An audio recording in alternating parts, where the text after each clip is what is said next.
to fend them off. We could make sure that there was no one who could stand outside in here.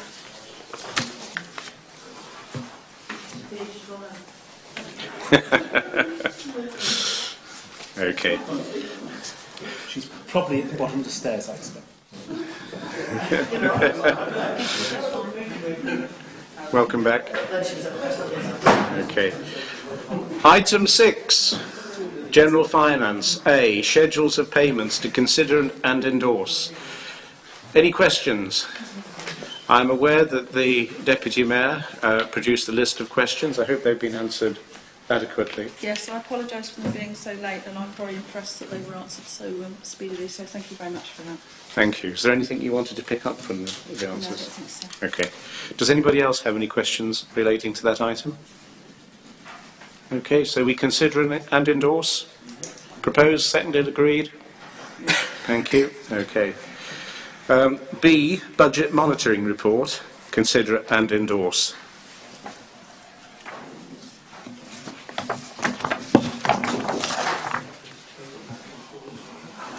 Any questions or points members want to make? No? Okay. Considered, endorsed and passed and all that sort of thing? Yes, thank you. And then that brings us to C, Internal Audit Report, which seems to be red on the left and green on the right.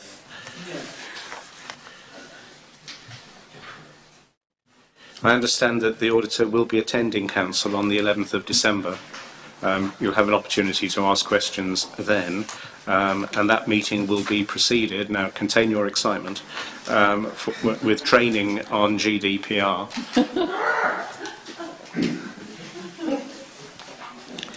Is that the evening when you're supplying mince pies, Mr. Moore?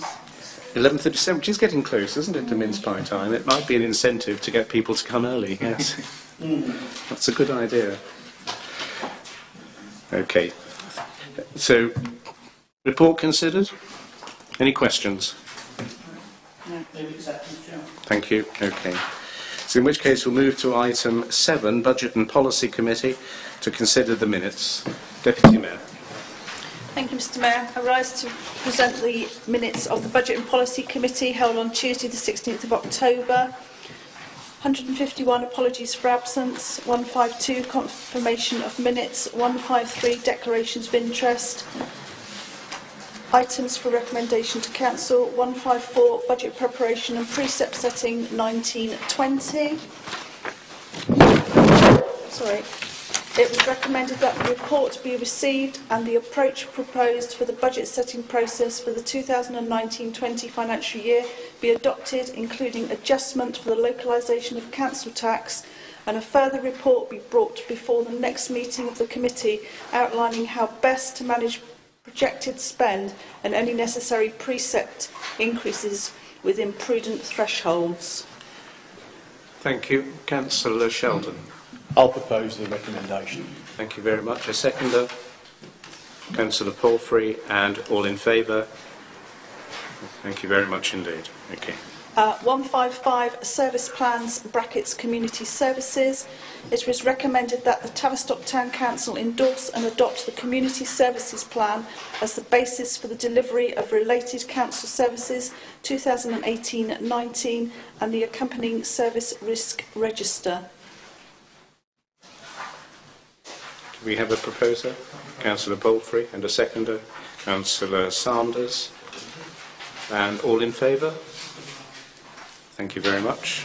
156, filming of pre-meeting activities. It was recommended that Tavistock Town Council be requested to consider how it wished to proceed. Thank you. Just reminding myself, are we going to take that now? We are, aren't we? Yes. So, members, you'll be aware that Councillor Sheldon, responding to comments from social media and from a former councillor, has asked that we consider filming the what is currently the informal part that takes place before the meeting starts proper at 7:15. Now, we discussed this at BNP, and it was quite clear that there was a range of views around the table, such that we weren't really in a position to come forward with a clear recommendation to Council.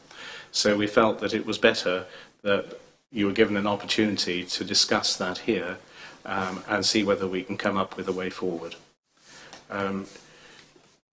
Would anyone like to start the discussion? Councillor Sheldon. Yeah, I think I'll start the discussion. This was brought up by a former councillor and a resident of Tavistock North. It is a reflection on transparency and openness of this council, and I'll explain why. I'll just get quiet reflection out of the way, because that's always at the beginning. That's really before the meeting starts proper, whatever happens. The police report, as we know, it's now, if available. The police are coming to council, and this is for all three reports, the council report and borough council report. They are all coming to council. They're not coming to a pre-meeting, a gaggle of councillors. They're coming to the council. And the council, obviously police reports were coming in through procedures, custom and practice many years ago. The County Council report, the same, and the Borough Council report was brought in by this council, proposing that the Borough Council gave a report to council. And I say again, council, not a pre-meeting, just the councillors happen to be here, but in the meeting proper. And from that point of view, I'd obviously like those three matters moved into the formal council, and the meeting could actually start earlier. The most important part now is public question time, which is public participation. And I've got to refer to our standing orders for that, which I'm sure you all got a copy ready. It's number 3S. So meetings generally. So this is when the meetings are being conducted.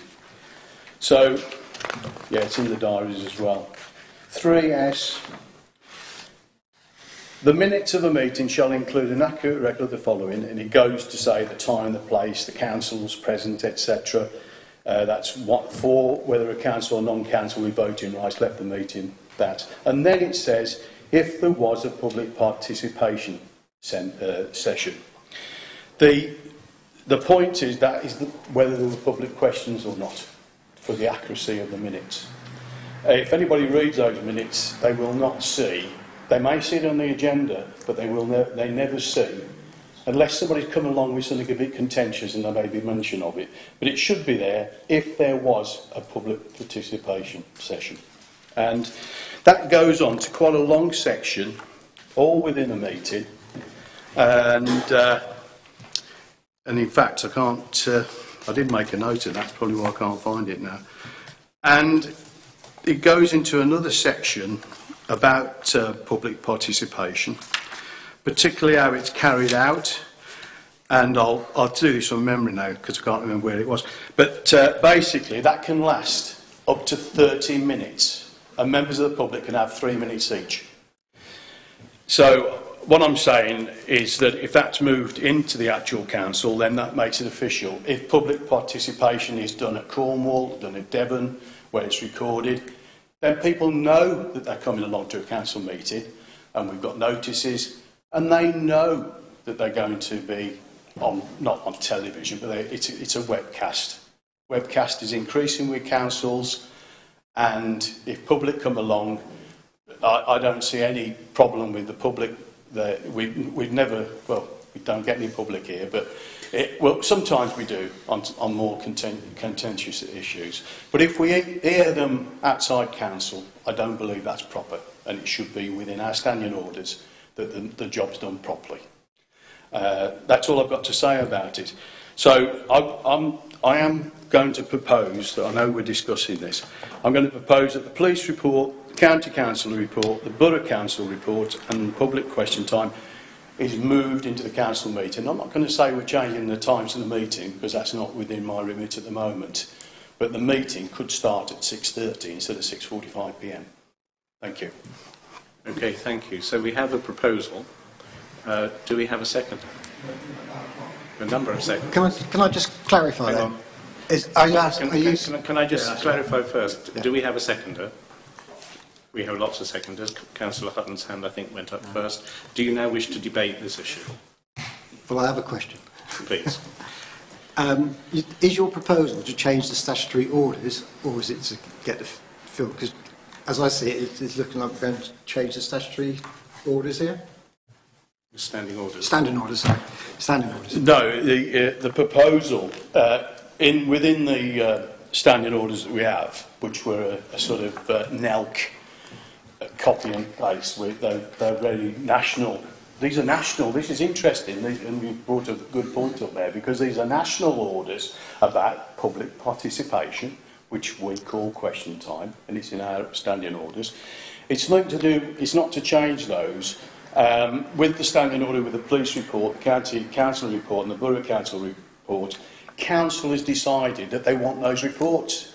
It was never proposed when it came out that they were going to have, oh, well, just come a bit, and if the councillors do drop in before the official meeting, then you can be told then.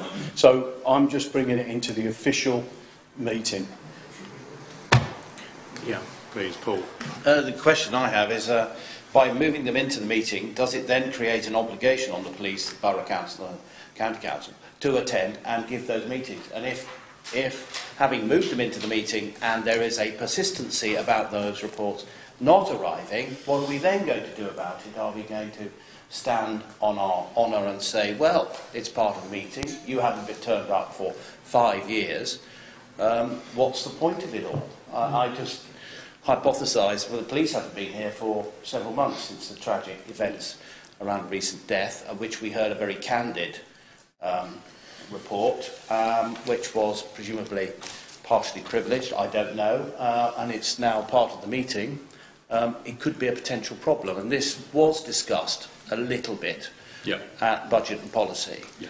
And we were, well, I have to say I was ambivalent about it all, other than the vicarious pleasure of the people who might be viewing all of these proceedings in the comfort of their homes behind a television set. I really don't know what it's all for. It's a bit like social media, though. But okay, thank you.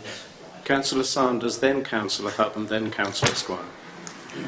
Mr Mayor, I think we're in danger if we're not careful of taking a wild leap into the unknown and creating all manner of problems. And I would suggest that the best way forward is that possibly a small group, if BP&C can reach a consensus on it, but a small group go away and look at the implications. I personally don't see too much of an issue if the public question time does get brought in, although that isn't actually common practice elsewhere. I can see all manner of problems if the police report, the borough council report and any other report gets brought into the meeting. We cannot compel any of those people to come and make a report. We can invite them to attend. We have no means of forcing their hand. The police have said to us quite consistently over a period of probably 4 or 5 years now that the changes to their manpower has meant that more often than not they will not be able to make these meetings. It's not a disrespect to this council, because we have asked many times in the past that they've said they do not have manpower to come unless somebody happens to be in the area on duty and able to actually come in. So I don't think the borough council would be keen to come on a routine basis, because it's not always possible. And I just think if we jump into this tonight, we could land ourselves with all manner of issues, and I would be very unhappy to do that. I don't necessarily see, as I said just now, a problem with the public participation. The public might. They may not want to be webcast. I don't know. That's up to them. But whether that would deter people probably doesn't make too much difference, because we rarely, if ever, get public coming asking questions anyway. But I'd be very nervous about jumping into this evening, frankly. Councillor Hutton. When this was discussed a week ago at budget, my initial feeling was actually I didn't like the idea. I thought there was a great potential, particularly for the police. If they thought that information was going to be broadcast to everybody, they may not say as much. But having thought about it over the next week, I think the transparency thing is the most important thing.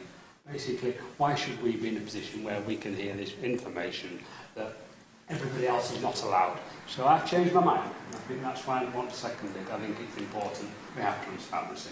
And if the police feel they can't talk to us the same way, That's unfortunate, but that's what transparency is about. Okay, Councillor Squires. Councillor Sheldon and I don't agree on everything, but on this matter I totally support his proposal. And I think the openness and transparency of council meetings needs to be underwritten by our commitment to that transparency and openness.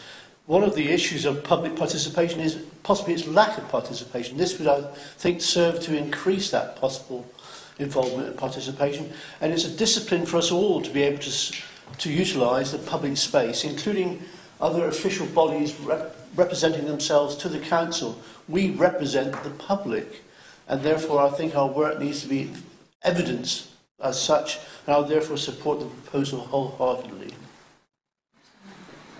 Town Clerk. Councillor Mann. I just wanted to say that as a new member, I was really impressed that we do have the videos of town council meetings, and I was actually a little bit surprised knowing that we're sort of in an area that's very rural, and perhaps these modern, newfangled, as you said, social media things don't come down this far. And I actually found them really interesting to watch since I've joined, and helpful in understanding maybe some of the history of some of the issues that have been going on. And I did notice that actually there's more than 50 views on most of the YouTube videos, which, based on what the clerk had said at the meeting, sounds like far more public than you actually get attending any of your meetings. So I think from my perspective, I was already, you know, I do believe in public participation in that sense, but having looked more into it, I just think it seems like you've already made good decisions on this particular issue, and you should continue to do so. And those bodies, which I agree, bringing them in and maybe having them not show up could be negative for those individual bodies, like the West Edinburgh councillors, if they don't show up. But I do think that they also have, you know, a duty to perhaps answer to the public, and I did notice that they didn't have that in their own council, so giving them an opportunity to speak at ours is probably a good thing. So. Thank you. Mayor, Councillor Sanders. Point of information. I know I've already spoken once in the debate, but at the moment, if we're going to vote on this, I've got no idea what it is we're proposing to vote on, frankly, because are we proposing a change to the start time of the meeting? Because that would be very difficult for some of us to achieve. Are we saying that these things now become a regular feature of every meeting? Because if they do become a feature of every meeting, and if those bodies do turn up, our meetings are going to go on for a long period of time unless we're going to limit them to set amounts of time that they can address us for and a set amount of time that they can ask questions for. We've heard Councillor Sellis, no disrespect to Councillor Sellis, but tonight talked for however long it was, and there were a range of questions. Now, if each of those bodies turns up and each of those bodies has that length of time and that amount of questions, we're going to be walking out of here at midnight. And I think before we vote on this, we need to understand what it is we're saying. And I don't understand what's being proposed. Presumably there will have to be a change to our standing orders. We've got a problem with that. But if this is going to mean that we're going to get 4 or 5 bodies addressing us for 20 minutes, 25 minutes, half an hour each, including questions, then that... Pardon? No one has said that. I wasn't aware you were speaking, Councillor Sheldon. Well, Mr Mayor, could you ask Councillor Sheldon to resume his seat, please? Can we let Councillor Sanders finish, please? Thank you. a second to go. Okay. We need to be clear, Mr Mayor. If I'm going to vote on this sensibly, I need to understand what's being suggested. At the moment, I don't understand, and we do, if we're going to do it, we need time limits on the time they spend addressing us and the time there is for questions. Otherwise, our meeting potentially could expand exponentially. Okay, thank you. Councillor Sheldon, did you want to come back? Yeah, I just wanted to say that this is going to be no different than it is now, except it's going to be officially in the meeting. So I find that's a little bit extraordinary that they were organised a long time. I will just add for Councillor Williamson, I did have, on the police report, I had, if available, in brackets, put on there, or how it was transcribed by the town clerk. If available, could go on the county council report and the Borough Council report exactly the same as the police report. So people know if they're available, they will be here, and if not. And I'll also say that the County Councillor has already stated on social media that she's got no objections to being on a webcast and showing other people what she's actually doing for Tavistock. Thank you. Councillor Fay. My fear would only be that if it's on the agenda every council meeting, and if, as you said repeatedly, maybe the police can't attend, might the public not just think they're not interested? Could that be a problem? Okay, thank you. I think the Town Clerk wanted to say a word. I think just a couple of issues. I think we need to distinguish between the potential to film what we currently do and what forms part of the meeting. The meeting is there to transact business, not to receive items for information. The meeting is governed by standing orders, and the pre-meeting session we have is governed by the common courtesy of participation and engagement.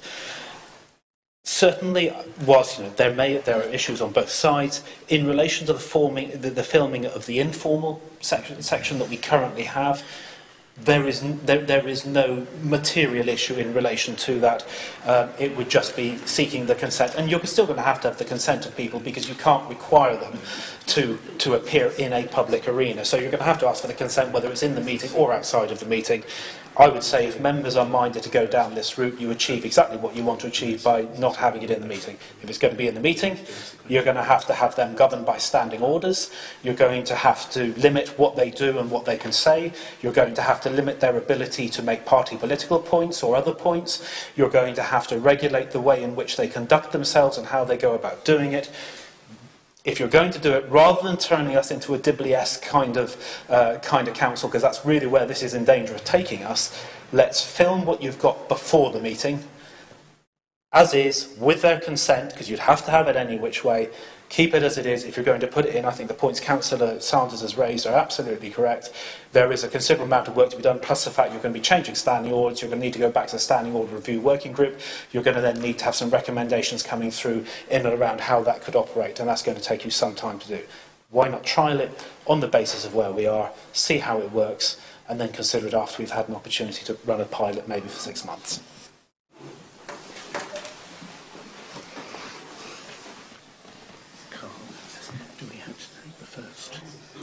Proposal that's on the table at the moment. I think because it involves changing standing orders, effectively what we would need to do is, if there isn't an amendment to it, is what we would need to do is to say we would take it, and then if passed, we would pass it through to the Standing Orders Working Group for consideration.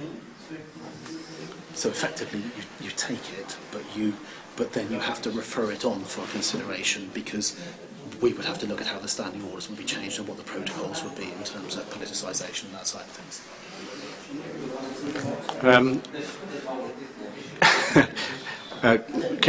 Councillor Mayor, normally we only speak once on in any one debate, but I've already let two people speak twice, so it would be rude of me not to, but I don't want it to establish a precedent.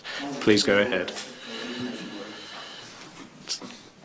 I was just going to suggest that I did understand it more that we were proposing the split of that we would just turn the camera on in that portion of the meeting. So if that needs to be proposed, that would be my preference rather than making it necessarily a part of the meeting. If that's we do have a proposal on the table with a proposer and a seconder, which we have been debating. Therefore, I think we are beholden to take a vote on that. We have an amendment if seconded. Unless we have an amendment? Which is, I think, what Councillor Mann's saying, if there is a seconder, which is to film the current pre-council session rather than transfer it into the council session. Is there a seconder for that amendment? Sorry, this is essentially just to say that instead of adding those reports into our meeting, which I think then also potentially would make us responsible for being able to talk about those reports and make decisions on those reports, and might even give us notice duties, I would imagine, if we were to discuss issues. If they become part of a council meeting, you have to have that 4 days before the meeting and everything. normally. My question would be that I would propose that we just keep it as it is with the split, but that you turn on the camera, because for me the issue was about transparency and access, which I think having access is the key, and somebody could go and watch that just like they watch the rest of the council meeting, those 50 people who are watching our council meetings regularly. Councillor Williamson. Not a second go, it's a question, if I may, if I'm permitted. Yes.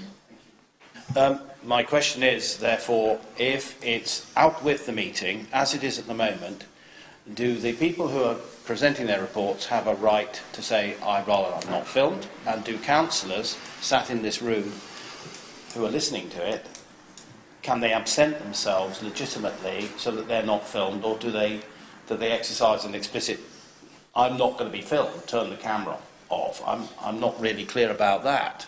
You know, an opt-in and an opt-out is really, I suppose, to some on all sides. Is that part of this proposal, or is it permissible? I'm lost. Town Clerk. The position is, if you have a guest, whether it is part of the meeting or not part of the meeting, they can choose whether or not they participate and wish to be filmed. Clearly, it is, if they wish to participate and it is part of the meeting, they will be filmed because there is a statutory provision whereby meetings are filmed. But that doesn't oblige them to attend, and it doesn't oblige them to participate. They are guests of the council, and therefore that is a choice that they can make. In exactly the same way as when a particular item comes up during a meeting as members, you can choose to be here or not. But during the formal meeting, you know that the formal meeting itself will be filmed. The practical reality, as we all know, is politicians are politicians. From the point of view of the politicians, they will welcome the opportunity because that is the nature of politics, and it is an opportunity for those who hold office to be able to promote the work that they're doing, the work of their authority, and their personal views, and that's natural and what you would expect it to be. In terms of other guests, it is a matter for them to choose whether or not they wish to. The difficulty I think you have with bringing the public question time in, which is a slightly separate question, and to be fair, typically where other councils do include as part of it, it tends to be not presentations from politicians or partner bodies. It will be either around public questions, or it will be in relation to, hang on, what's the other bit? The moment of quiet, the period of quiet reflection. But there, the one difficulty you've got is if you do bring it into the meeting, what you are saying is if you've got someone who is genuinely anxious about raising a point, they aren't going to be able to raise it as part of the council meeting. I think fundamentally the question is, what is the business of council? The business of council is about transacting and making decisions. You will never be able to make decisions based upon the reports that are brought before you by your partners and your stakeholders because, as Councillor Manns rightly pointed out, you will not have an item of business for decision placed on the agenda, and it would be inappropriate for the council to cede in any way, shape or form control of the agenda to third parties. No sovereign body is ever going to do that and be able to maintain good governance and probity in terms of what it does. Therefore, the question is, what are you trying to achieve by having it in the council meeting rather than by having it outside of the council meeting? And frankly, you are formalising something which is necessarily informal. You are standardising something which is political, which is not intended to be political, and yet you can achieve exactly the same thing by having it outside of the meeting without having to have them be governed by your rules of debate, by your procedure, because once they're in here on that, all those rules around points of order, around what can be said and how it can be regulated, all come into play. You want them to come here and to express a view, I would suggest, on behalf of the organisation they represent about what they're doing and how they're doing it, or to ask questions and to get the best quality answer. Do you feel that you're not getting that at the moment? It's not going to encourage people to attend.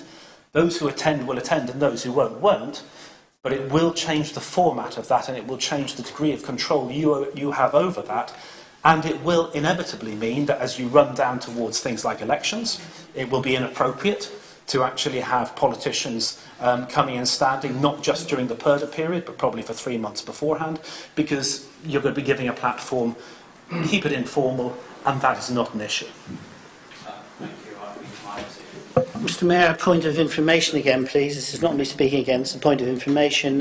Can I ask what the intention is should other organisations who haven't previously been invited to speak in that period, such as BID, such as Chamber of Commerce, and anyone else who might feel that they want the opportunity, are we leaving it open to them? Because there's no particular rhyme or reason or logic to why we have the County Council or the Borough Council. Arguably there is some logic around the police, but there's no particular logic around why they happen to be invited. Just they happen to be other councils. We haven't invited Mary Tavy Parish Council or Galway Parish Council. So, you know, are we going to place an embargo and say it's only currently the people we've got? Or, I mean, why shouldn't BID or the Chamber feel they've got a right to do it? Don't know. Councillor Sheldon, you wanted to raise a point of order. I wanted to raise a point of order. One, that council, the way that webcast or film or reported, that is purely, there's a law on that within the council meeting. So if you come to a council meeting, it is not a personal choice. You're not going to a court of law and hiding behind a screen. You are coming to a council. And if it is recorded, even if I stand here with my mobile phone and record the meeting, then I can report on that. I'm allowed to by law. That's totally law. We've heard a lot from the town clerk and other councillors. We've seen the police report, the county council report and the borough council report, which the council requested to be brought to council. We've heard those reports, and none of the stuff that I've heard from other people at the moment has materialised on those reports this far. Thank you. Okay, so as I see it, we do have a proposal on the table. It is seconded. There is an amendment that's been put forward which is currently unseconded. Is there a seconder for that amendment? In which case, I think we go back to the proposer, is that correct? So the position is if you have a proposal and an amendment, then the amendment is taken first. The proposal, just to be clear, the original proposal is that the items which currently sit outside of the council meeting itself be brought into the council meeting agenda. The amendment, and filmed, and the amendment is that those items continue to be outside but are filmed alongside and published on the web alongside the council agenda. Sorry, the council meeting.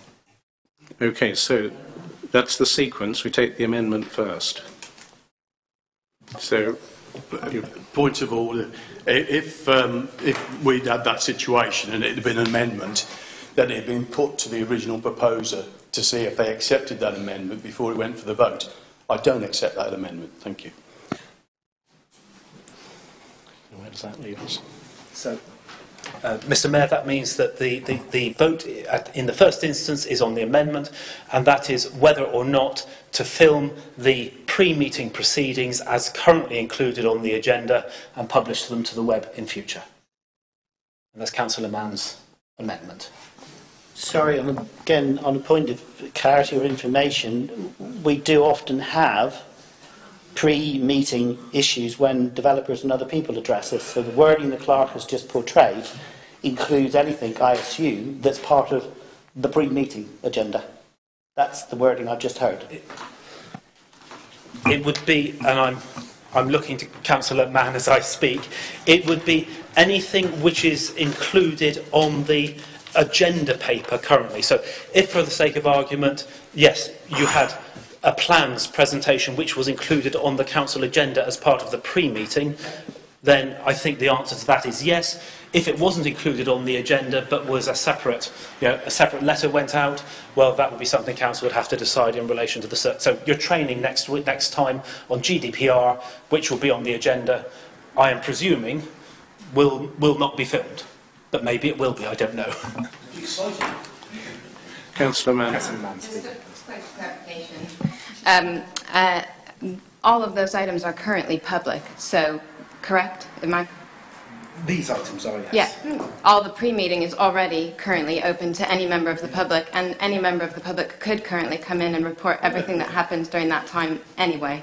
Yeah. So I'm not really changing the public's access other than to make it easier to access with the proposal? Is that, as in, I could go out and blog about it every time after a meeting and say, this is exactly what happened and what they said and who came, and so that portion is public entirely, including the other members that you're talking about, yes?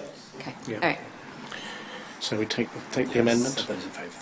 So we take the amendment. It has a proposer, it has a seconder. All those in favour, please raise your hands. This is for the amendment. 1, 2, 3, 4, 5, 6. Those against. And against? 1, 2.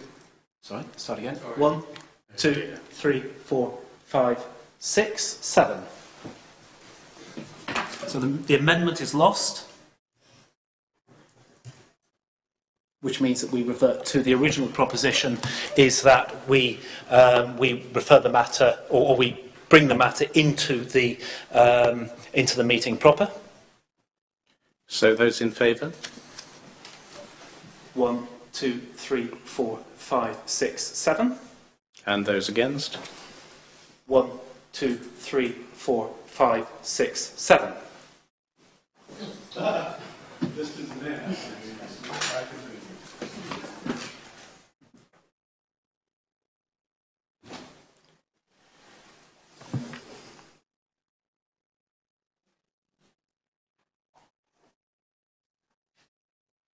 I'm going to vote against.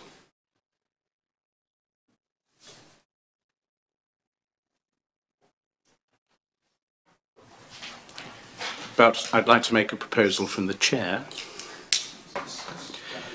and that we consider doing what Councillor Sanders has suggested, in that we form a small working group, a task and finish group, to look at this again and to report back to Council, because I agree that there's too much in this for us to decide after one short debate here this evening. Well, maybe not so short. So we're not ruling it out. That wouldn't be ruling it out, but it's not ruling it in this evening, but it's looking at it in more detail. I'd be very happy to second that, because the proposal has some merit, but I personally want a lot more clarity before. Okay, so we have a proposer, we have a seconder. Those in favour? 1, 2, 3, 4, 5, 6, 7, 8, 9, 10. And against? No. So that is carried. So we'll be inviting the standing order working group for that. That already has Councillor Sanders and Councillor Sheldon. Okay. The clerk is proposing that we use the standing orders working group to consider that suggestion. Is that acceptable? Well, I was a member of that group, but I mean, I don't particularly accept that, because this proposal was so simple, and it's made very complicated, and I can clearly see what it was, so I won't be taking part in that. Thank you. So I think we will leave it with standing orders working group. Okay, we'll move on. Thank you. 157 updates. I beg to move that part of the meeting. The rest of it will be taken in part 2. Thank you. And at that point, I'd like to just draw your attention to another issue, there has been concern raised by one of our members in response to comments from the public about the lack of visibility of dog wardens in the meadows, and concern about fouling, continuing concern about fouling. And the question raised is, how much is this council paying for the dog warden service, and what are we getting for our money? Are we getting value for money? I've discussed this with the Deputy Mayor, who is Chairman of BNP, and taken advice from the Clerk, and I propose that this becomes an item on the next BNP agenda, which gives the Clerk time to find out the details of exactly how much we're paying and what we're getting for it and what evidence there is that we are getting anything. Councillor Sheldon. Yes, and I wanted to introduce the fact that this is a service from this council that we pay West Devon Borough Council to carry out. So I know that the Budget and Policy Committee can look into how that is actually carried out, how matters are targeted, etc. But I wanted to point out that that service, although we pay for it, we give it to the residents, and residents can't understand it because basically it does not appear as a service on the website, on our website. There's absolutely nothing about the dog warden service and what to expect. So therefore people take to social media to ask about the dog warden. They don't understand it. There's no information at all on our website. Obviously, West Devon only provide it if the parishes pay for it. And I'd just like that looked at as well, to have that service put on our website and some information about what the dog warden service does or is supposed to do. Thank you. Thank you, Councillor Sheldon. But similarly, there's little, if nothing, on the West Devon Borough Council website about dog wardens. There is some mention about what to do should you find a stray, but I crawled all over the website and I couldn't find anywhere where I could grumble about dog fouling on the West Devon Borough Council. So our website isn't the only one that can be found wanting. Okay, thank you very much indeed. So we'll come back to B&P in part 2. So we move on now to DM and L. Councillor Hutton. There we go. Good, I've got two meetings to present to you. One on the 2nd of October, which is minutes 142, 143, 144, 145, 146, 147, 148, 149. Nothing particularly contentious. The one thing that we just all need to be aware of is that Bovis Homes now are doing the reserve matters for the Carrington Road development, which means if we can't influence the actual planning, that's going ahead. But we're looking at things like what the design of the area is. We're commenting on the fact we want trees to be taken down and hedges that are damaged or removed to be replaced in some way. And so it's just that the planning committee is keeping an eye on this. And we're going to discuss the next trash, about 270 houses, which is the second group of reserve matters at the next meeting in 3 weeks. So if anybody who's not on the committee wants to come, you're quite welcome to come and review. Thank you very much. Could I ask you just to read out the recommendation at item 149, please? Page 2. Recommend the views of the Town Council as listed in Appendix B be passed to the local planning authority for consideration. Opposed? Seconded? All in favour? Thank you very much. Okay, and then we've gone to the second meeting, which was last night. 160, 161, 162, 163, 164, 165, 166. Yes, sorry, Councillor Sanders. Yeah, I just want to ask about 166. It's been agreed that the presentation would take place on the 4th of December. Are there timings for this, or how long are they expected to speak for? I'm particularly interested in this because obviously we've had other developers and time, etc. So I'd just like to know. I've had the conversation with the developers. They've been told that they've got a maximum of 15 minutes, 10 minutes for a presentation, 5 minutes for a Q&A session. And that is what we have done at previous DM&Ls. Okay, 167, so I just recommend that the views of the Town Council listed in Appendix B be passed to the local planning authority for consideration. Proposed? Seconded? In favour? Thank you. Okay, thank you very much.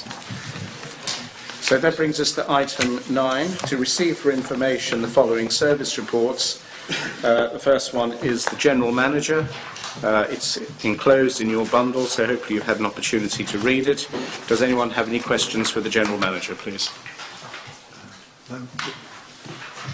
Councillor Palfrey. Don't have a question, but can I just make a comment? I'd like to congratulate the General Manager and all the staff for the efforts they put in on Goose Fair. Here, here. I really thought Goose Fair went very well indeed. We were blessed with wonderful weather, of course, and that made a huge difference. But there were huge crowds, and I think at least some of them were buying things. I saw enormous piles of boxes of saucepans disappearing down the road. I assume they'd been paid for. But it certainly looked as though the spirit of the rural fair was being entered into.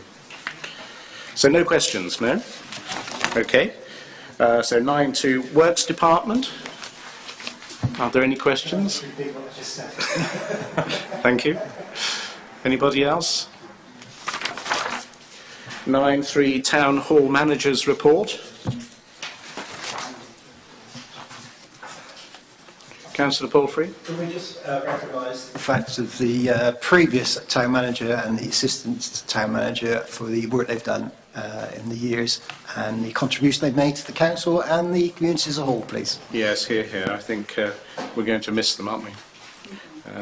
For sure. So 9.4, Pannier Market.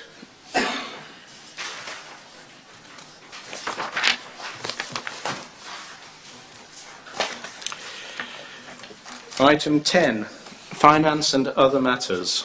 To receive for information the following. Report of the Assistant to the Town Clerk. Anything you want to say, Jan? Councillor Sanders. I was very disappointed to read the comment under paragraph 5 about the increasing the unlikely Chamber of Commerce participate in the partnership this year. Do we know a little bit more? I noticed there was something else in their minutes as well later on. I can now provide an update. The clerk and I met with representatives of the BID and Chamber of Commerce last week. Whilst, because of how long it's taken to reach any meeting, to get them to engage in any meeting, we are too late to have a newsletter for the winter quarter. Normally we would have one publicising Christmas events and so on. Fortunately, we are too late for that, but what we have agreed is that we will look to do a partnership newsletter in the spring. So whilst we may not have 2 each year, hopefully we will have at least 1 partnership newsletter each year. Okay. Any other questions or points people wish to make? Yeah, Councillor Sheldon. Yeah, I'll just point out because I did attend the DELC and Town Clerk, etc. attended, and that was more like a retirement due for Leslie Smith actually. But it was interesting that the Chief Constable, Sean Sayers, and also the Chief Executive of LEP, the Local Enterprise Partnership for South West, attended and gave speeches, and there were also other workshops. So it was recognised quite at a high level, and I've probably forgotten somebody else, but it was recognised at a high level regarding that. And also, part of that was social media and the importance of social media and what is going on today, that we are moving on. And if all councils moved on, well, sometimes, as much as Tavistock Town Council, then they should be proud of themselves. Thank you. Thank you. 10B, Southern Links.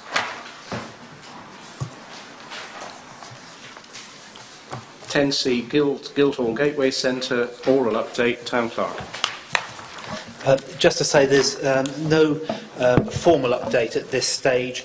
We will be having the first meeting of the steering group since the permission to start shortly, and we also have at the towards the end of November the first meeting since permission to start with the Heritage Lottery Fund Monitor, who will be reviewing our progress, and we will bring the reports of the steering group to you so that you have an ongoing report, and that report will also go to Tavistock Heritage Trust so that each organisation is receiving timely information as it goes forward. Thank you, Mr. Mayor.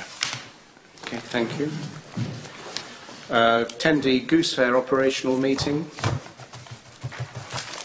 10E, Tavistock Bid Company.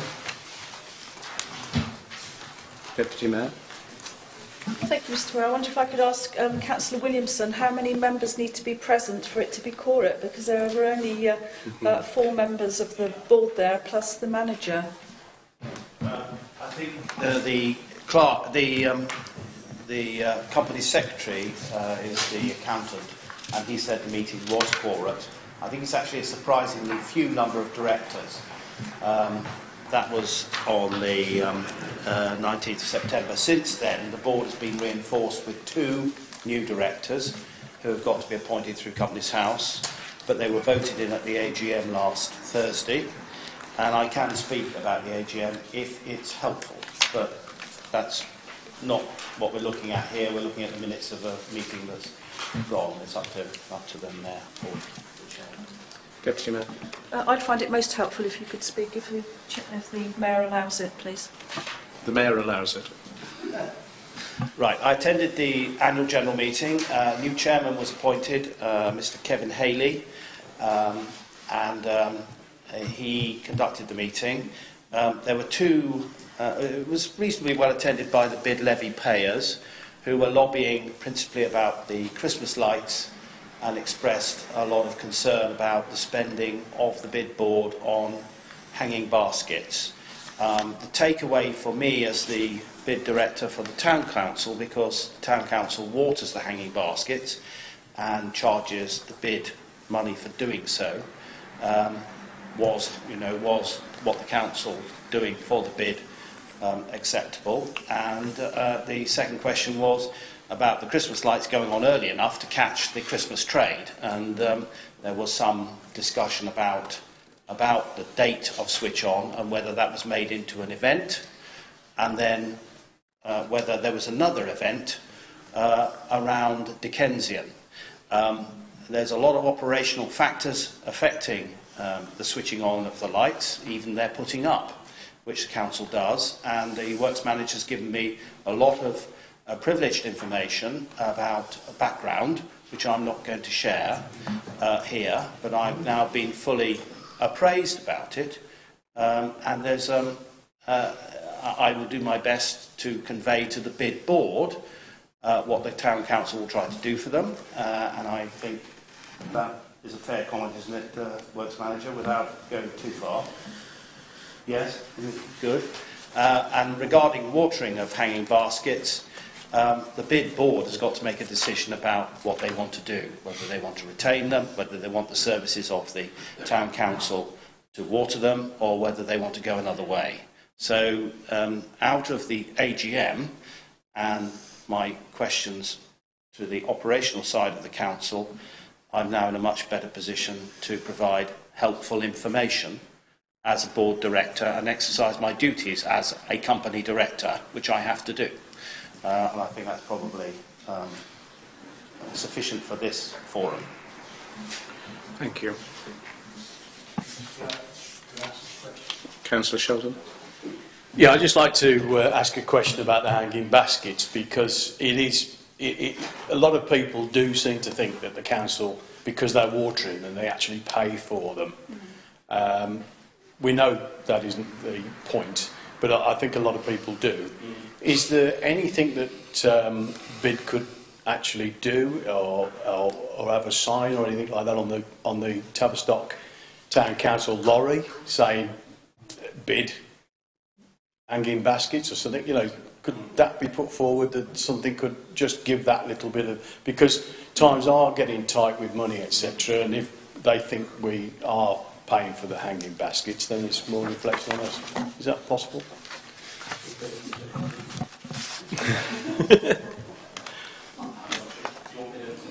Yeah.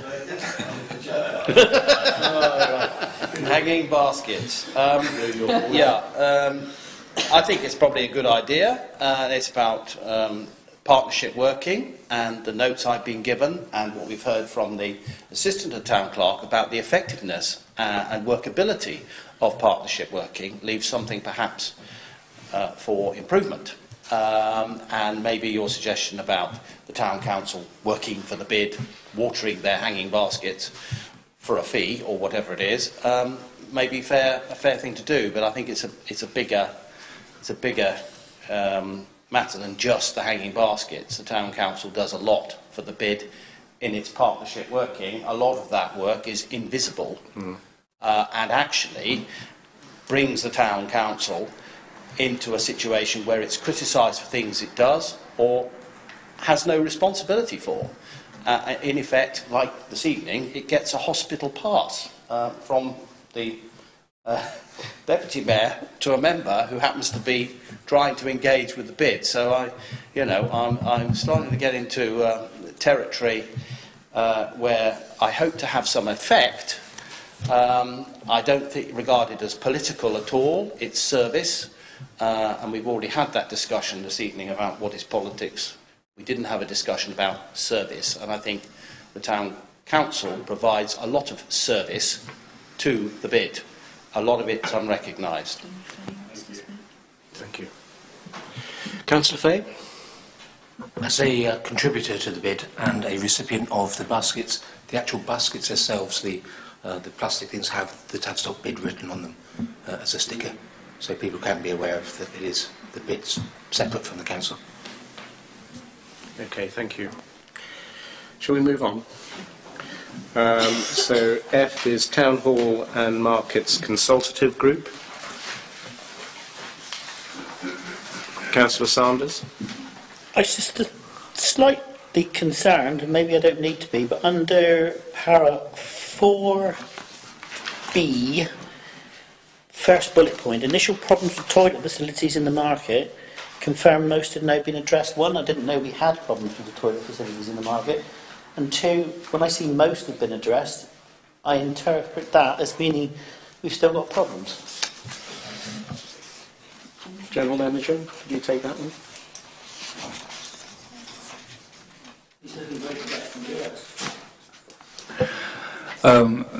That is accurate. Most have been addressed. There has been some minor teething issues around products. So, for example, toilet seats that have been specified that were identified as commercial range from the supplier, which we believe weren't fit for purpose. So we've been debating for a period of time with regards to suppliers, etc., around changing the products. Those products have now been changed. So the majority of the issues have been rectified. There are the odd concern around some of the wastes on the urinals, which are or were being rectified last week. So post this meeting. Anything else? No? Any update from or questions to council representatives serving on other outside bodies? Anything to report, ladies and gentlemen?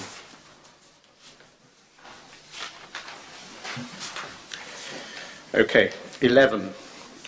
To receive such communications or reports as may be submitted by the Town Mayor.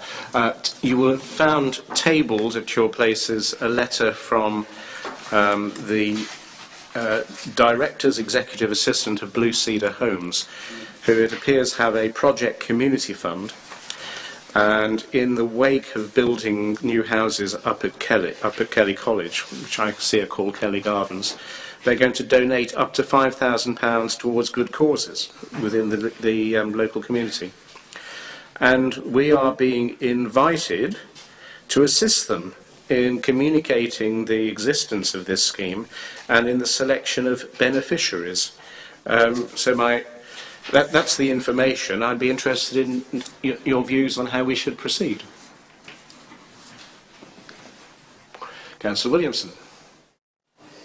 We've got the grants allocation coming up, which is going to be a much more methodical exercise. Could that money just be incorporated into that pool of money and be distributed effectively pro rata and simply avoid the need to go out and find another good cause over and above what the council is just about to consider in the grants round? It's just it's a notion, I would say. Yeah, I can see where you're coming from. I don't think it's in my gift to answer that question.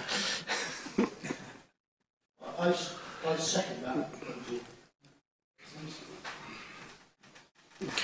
Councillor Sheldon. Yeah, I think the difficulty is that they said they'd donate up to £5,000, up to... We really need to know what they deem as local to our developments, really, and just see it may be a fairly small area. We need to know what they've got in mind or what sort of beneficiaries they're actually looking for.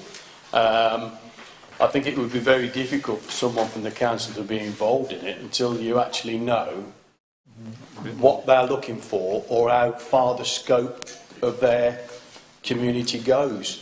It says up to 5,000, so it isn't a sort of a blanket. We've got £5,000, so that makes it difficult as well. So I think they should be asked. I mean, there doesn't look like any rush here. They're in completion by spring 2019, but there doesn't look like there's any rush to, and what sort of publicity they're doing it. There doesn't seem to be, or how they're going to publicise this. They put examples on here, primary school clubs, there seems to be quite, it seems to be in contradiction to the council grant scheme. I mean, I think I'd go along with that suggestion that we've got our own grant scheme at the moment. They could be asked whether or not they're willing to put that money in with full acknowledgement and ask them for the full 5,000 basically, and then put it into the and either save not 5,000 but just put it into the general fund and see if they're prepared to do that. Councillor Mann. Yes, Mr. Mayor, just on the back of that information, they actually say that Blue Cedar Homes is going to ultimately determine the allocation. Yep. So I think that's quite awkward for us if we were to suggest, 3 people and then they said, actually, we want to give it all to this person who we've decided. And I think potentially it could backfire on the council. It certainly doesn't sound like they're interested in just giving us the money to decide what to do with. So it sounds a little bit like a way to make it sound like the council's really behind the development to me, because we would be then publicising the development itself by saying, wouldn't you like to get this money from this new development that we have? So I would be inclined to say, thank you very much for the money, and we will certainly send your email around to everyone, but I wouldn't really want to see the council's name associated with it unless we had final say on where the funds go. Sure. I suspect they're going to want to have a plaque on something, aren't they? They're going to want to have visibility of their largesse. Councillor Palfrey. Apologies, Mr. Mayor, I said I'd be quiet, but could we not just supply them with a list of local charities which are based in and around Tavistock and say, those are the choices, would you like to make them? Then we would fulfil our obligation because we give them their list of charities, and they would then be able to make their decision or contact the charity for further information. So then we wouldn't have any direct involvement as such, so we wouldn't be endorsing the developer, but we would be providing the information to them so they could make a choice. Okay. The voice in my right here suggested the possibility that we seek more information from them, find out what they're interested in supporting, and make this offer known on the council website, as sort of just reporting it on, so people are aware that they're offering this. How do you feel about that? Yes. Yeah? Shall we go that way? Yeah. Good, okay. Right. It's time to go back into part 2. Move part 2. Seconder? Okay, fine, we're in part 2.